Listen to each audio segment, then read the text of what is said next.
আমি আগে দাঁড়াই আছি পিছন থেকে আলোচিত নারী উদ্যোক্তা ও ইনফ্লুয়েন্সার রুবাইয়াত ফাতিমা তনিকে নিয়ে সোশ্যাল মিডিয়ায় মিথ্যা, অশালীন ও বিভ্রান্তিমূলক পোস্ট করে অপমানের অভিযোগে দায়ের হওয়া মামলায় গ্রেপ্তার আসামি আকাশ নিবিড়কে কারাগারে পাঠানোর নির্দেশ দিয়েছেন আদালত।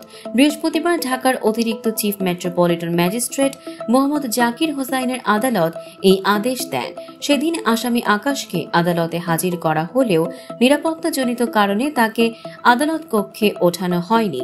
তদন্ত কর্মকর্তা কারাগারে আটক রাখার আবেদন করেন, আর আসামি পক্ষ জামিনের আবেদন জানায়। বাদীপক্ষ জামিনের বিরোধিতা করলে উভয় পক্ষের শুনানি শেষে আদালত জামিন নামঞ্জুর করেন। আদালতে উপস্থিত ছিলেন রুবাইয়াত ফাতিমা তনি নিজেও। এর আগে ২৬ নভেম্বর রাত ১০টার দিকে রাজধানীর হাতিরঝিল এলাকা থেকে আকাশ নিবিড়কে গ্রেপ্তার করে পুলিশ। মামলার অভিযোগে বলা হয়, আসামিরা দীর্ঘদিন ধরে তনি, তার স্বামী মৃত সাদাত রহমান ও পরিবারকে জড়িয়ে ফেসবুক ও ইউটিউবে অশ্লীল, মিথ্যা, বানোয়াট ভিডিও ছড়াচ্ছিলেন। কখনো ভুয়া কাবিননামা, কখনো সন্তানের জন্ম নিয়ে প্রশ্ন তুলে ভিডিও তৈরি করে ভাইরাল করার চেষ্টা করা হয়। ২১ নভেম্বর বনানী থানায় সাইবার সুরক্ষা অধ্যাদেশে মামলা দায়ের করেন তনি।